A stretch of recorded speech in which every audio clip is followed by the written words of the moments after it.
Eh bien, bonjour à toute la famille, c'est Masca, j'espère que vous, à la forme, pour ma part, ça va toujours bien, vous le savez. On se retrouve aujourd'hui pour une nouvelle vidéo, et même j'ai envie de dire une nouvelle série, et tout cela dépend que de vous. Alors en fait les potes, j'avais envie de faire un nouveau concept sur la chaîne, pour lequel, tous les mois, je vous sortirai une vidéo de news Pokémon, avec du coup, les nouvelles séries qui vont sortir, les leaks, avec les nouvelles cartes les plus intéressantes à acheter, ou alors même le contenu des items scellés que l'on ne voit pas à l'œil nu, notamment les Pokébox, les coffrets, etc. etc. Est-ce que cela vous plairait? Si c'est le cas, n'hésitez pas à lâcher votre petit pouce en l'air. Au bout de 250 likes, en juin, je vous sortirai un deuxième épisode, tout simplement. N'hésitez pas non plus, effectivement, à activer la cloche des notifs et à vous abonner, si ce n'est pas encore fait, pour ne rater aucun épisode de cette série. Les amis, du coup c'est parti, on va commencer aujourd'hui avec Règne de Glace. Règne de Glace, c'est la nouvelle extension qui va sortir d'ici un mois et demi, c'est-à-dire le 18 juin 2021. Donc on a encore un petit peu de temps avant de voir ces cartes arriver sur le sol français. En gros, cette série s'appelle donc Règne de Glace, qui va donc être sous le signe de deux dynamiques qui sont explicites dans le titre. Le règne, du coup, avec la royauté, tout ce qui est pouvoir, et la glace, du coup, tout ce qui est un petit peu froid, banquise, bref, on va se les peler.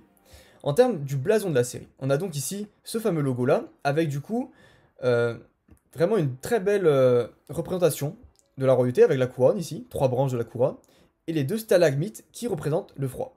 En termes de logo, on a donc ici épée et bouclier, donc le bloc, règne 2 en typographie gold, qui fait vraiment très riche, donc qui représente bien le règne, la royauté, tout ça. Ensuite, la typographie de glace est très froide, avec des couleurs bleues et blanches qui représentent effectivement la banquise. Et on a donc ici des stalactites qui tombent du logo. Et ici, j'ai envie de dire un petit esprit qui vient, qui est tout petit, puis tout d'un coup qui hante le logo, tout simplement. Et comme vous pouvez le voir, la masse en fond a l'air assez spectrale, limite psychédélique. Donc c'est intéressant, j'ai l'impression qu'en regardant que le logo, on va avoir accès à une série qui va être sous le signe un petit peu de tout ce qui est noble, ce qui est froid et ce qui est un petit peu ténébreux. À voir en fonction de ce qu'on va voir plus tard. Je tiens à vous dire du coup que tout simplement les images ne sont pas encore sorties en entier de cette série. On a des photos de quelques cartes en japonais, mais on n'a pas du tout les scans de toute la série. Donc tout simplement on va essayer de voir plus tard si cela correspond bien à ce champ lexical. Du coup, je vais vous lire un petit peu la description de la série. Prenez l'avantage avec des Pokémon issus des terres gelées dont les puissances Sylve-Roi Cavalier du Froid VMAX et Sylve-Roi Cavalier d'Effroi VMAX. Alors du coup, vous avez pu le voir ici, le jeu de mots avec froid et effroi. Donc effectivement, on a bel et bien, on va dire, une sorte de côté spectral qui se révèle avec le mot effroi. À voir si ça se confirme plus tard. Ainsi que les formes de Galar, d'Articodin, Elector et Sulfura dans Épée, Bouclier, Règne de Glace. Fantômes angoissants. Voilà, effectivement, on a bel et bien quelque chose de spectral qui arrive. Blizzard, hurlant et bataille sauvage propulsent votre stratégie Pokémon dans des royaumes jusqu'alors inconnus. Fait de nouveaux pouvoirs et de nouvelles possibilités. Avec l'extension Épée, Bouclier et Règne de Glace du JCC Pokémon, allez de l'avant malgré l'opposition fantomatique et régnez en maître sur les contrées spectrales et enneigées. Voilà les amis. Donc du coup, qu'est-ce qu'on sait par rapport à cette série pour l'instant? On sait qu'il va y avoir plus de 190 cartes. Donc encore une fois, une série qui risque d'être très coûteuse et très dure à compléter, au vu du nombre de cartes qu'il y a, tout simplement. Ensuite, on a donc des dizaines de Pokémon découverts dans la région de Galar. Donc on va avoir accès à de nouvelles cartes Pokémon qui sont jamais sorties pour des Pokémon de Galar. Donc ça fait du bien, notamment le trio Elector, Articodin et Sulfura de Galar. On a donc des infos par rapport aux cartes ultra rares avec 15 Pokémon V et 8 Pokémon V Max. Encore une fois, on continue avec la dynamique sortie sur style de combat avec les cartes point final et 1000 points. Et enfin, on a donc plus de 25 cartes dresseurs et 3 nouvelles cartes énergie spéciale qui seront donc des cartes gold dans cette série. Donc du coup, on va aller voir maintenant sur un site américain les scans qui ont été pris pour la première fois du coup par rapport à cette série Chilling Reign, donc Reine de Glace en anglais. Donc c'est parti, je vais directement commencer par le plus fort, j'ai envie de dire, parce que là vraiment, il y a du très très lourd. Alors les collectionneurs, ceux qui sont fans vraiment du côté artistique de Pokémon, vous allez être servis. Parce que regardez ce qui arrive bientôt dans Pokémon, ça va être dingue, dingue, dingue, dingue. Regardez-moi ça. Voilà, est-ce qu'il y a quelque chose de plus à dire? On va essayer de regarder rapidement. Celebi, avec du coup le manoir derrière, ici les plaines enneigées, et pourtant, malgré la neige, vous pouvez voir que les branches et les feuilles poussent sur l'arbre qui est normalement mort. Voilà, donc un Celebi assez heureux, comme d'habitude, très joyeux. Et pourtant, on voit derrière que le fond a l'air assez morose. Donc ça fait un contraste extrêmement intéressant sur cette carte, qui est donc full art, tout simplement, alternative. Comme vous pouvez le voir, hein, Celebi passe et replante les arbres, comme vous pouvez le voir ici, avec, du coup, bah, j'ai envie de dire son glas de soin, parce que c'est ça en fait, hein, qui sonne, et qui du coup permet de faire repousser la nature qui est morte. Voilà pour la petite histoire.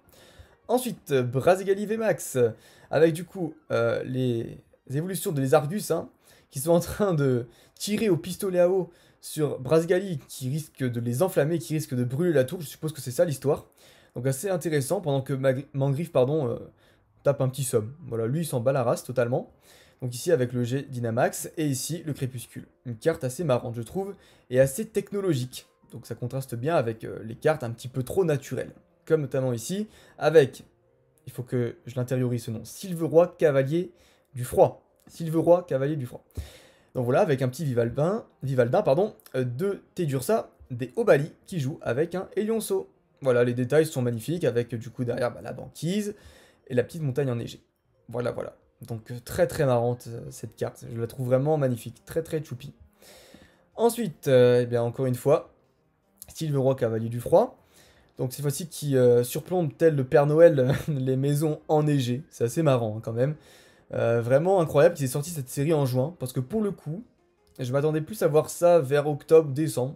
Histoire de voir un petit peu simplement quelque chose qui soit associé à la saison. Du coup ici Zeraora, donc qui est sur le pic hein, de la montagne. Et comme vous pouvez le voir, il est en train de pointer du doigt le soleil. Magnifique avec un petit Timuré en fond. Très très sentimental hein, ces illustrations. Et enfin la plus belle illustration pour moi, on va s'attarder dessus, le Galopa de Galar, de type fée, incroyable. Voilà, illustration de suie, on n'entendait pas moins d'elle, mais très sincèrement incroyable, donc du coup avec sa corne hein, qui redonne vie à la flore environnante. Vraiment splendide, cette carte là je vais l'acheter si je la pack pas en booster. Voilà, c'est clair que pour moi c'est, je pense, top 10 des plus belles cartes sorties au monde dans Pokémon. En termes d'illustration là, je sais pas si vous vous rendez compte, on est sur un niveau artistique très peu égalable. Voilà, c'est juste dingue, tout simplement.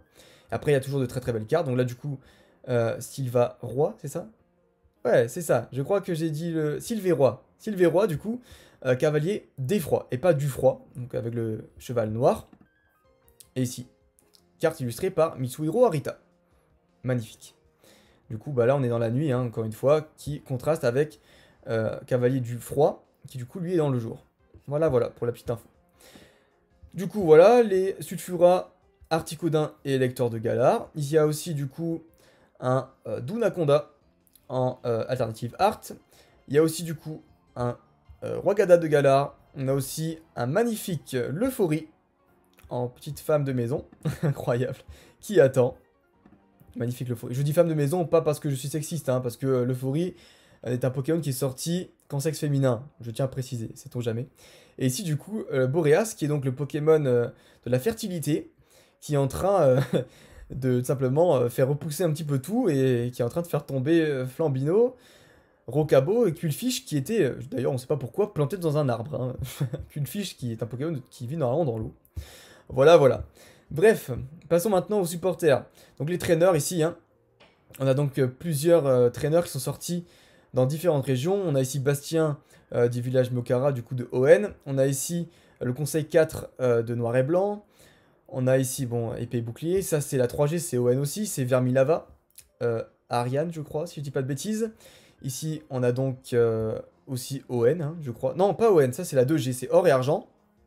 Et ça, c'est la 1G, je crois. Donc, autant vous dire qu'il y a vraiment beaucoup de régions différentes, hein, entre ON, Galar, tout ce qui est Kanto, et même, on a même Johto.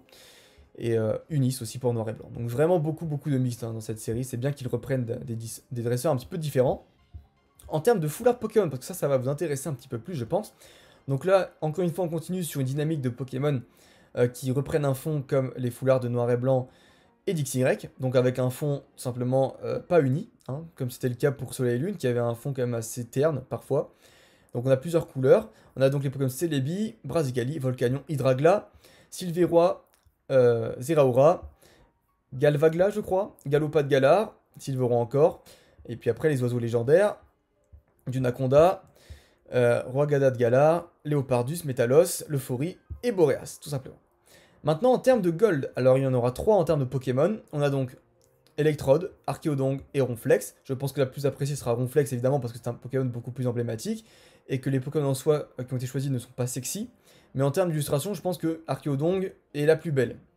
Et la moins pire, on va dire. Voilà. Parce que certains vont se dire, oh, quelle horreur.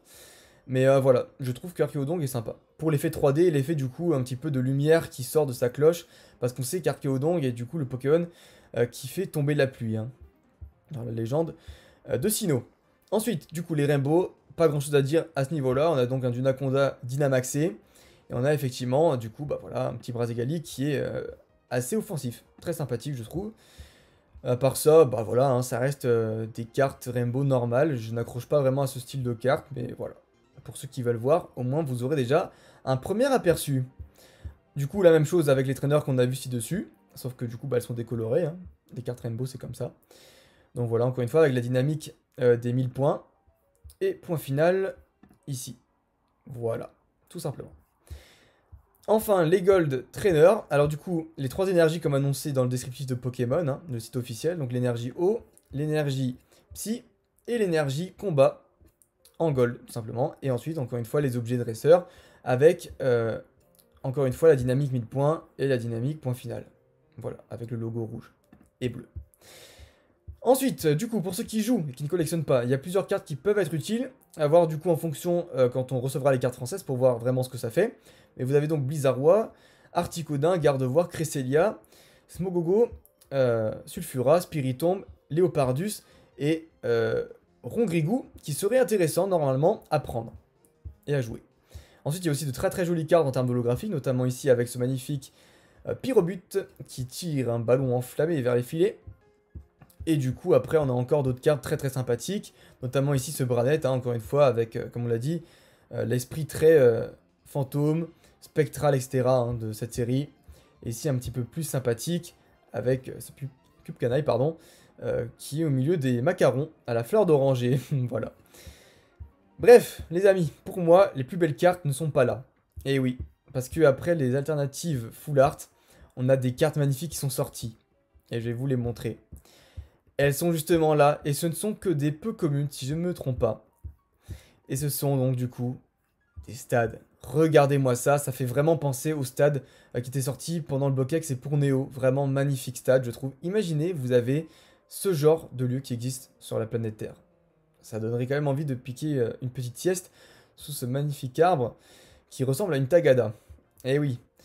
Mais pour moi, la plus belle reste le vieux cimetière, qui m'apaise plus qu'il ne m'inquiète. Je sais pas si c'est votre impression aussi, mais je trouve ce cimetière très très apaisant. Et franchement, ça me dérangerait pas de faire un petit camping en été, par 25 degrés, sous cette magnifique clairière. Voilà. Très très jolie carte en tout cas. Et enfin, le troisième stade qui est très très joli. La route vers le pic de la montagne enneigée, tout simplement, avec les arbres enneigés, un flocon ici, et du coup, effectivement, eh bien, vous avez au loin l'arbre qui était aperçu sur le premier stade, ici. Voilà, tout simplement. En tout cas, les amis, j'espère que cette vidéo vous aura plu. Dites-moi ce que vous en pensez de cette série Règne de Glace. Personnellement, je trouve que c'est une série à fort potentiel artistique. À voir après en termes de code, en termes de jeu. Je ne connais pas bien le jeu. En termes de code, c'est certain que ces cartes-là vont être recherchées. En tout cas, n'hésitez pas à me dire si vous voulez que je fasse des openings de cette série en jouant à cette série. Si c'est le cas, eh bien, j'essaierai de satisfaire vos désirs. Sur ce, je vous dis à la prochaine. Portez-vous bien. Bye bye.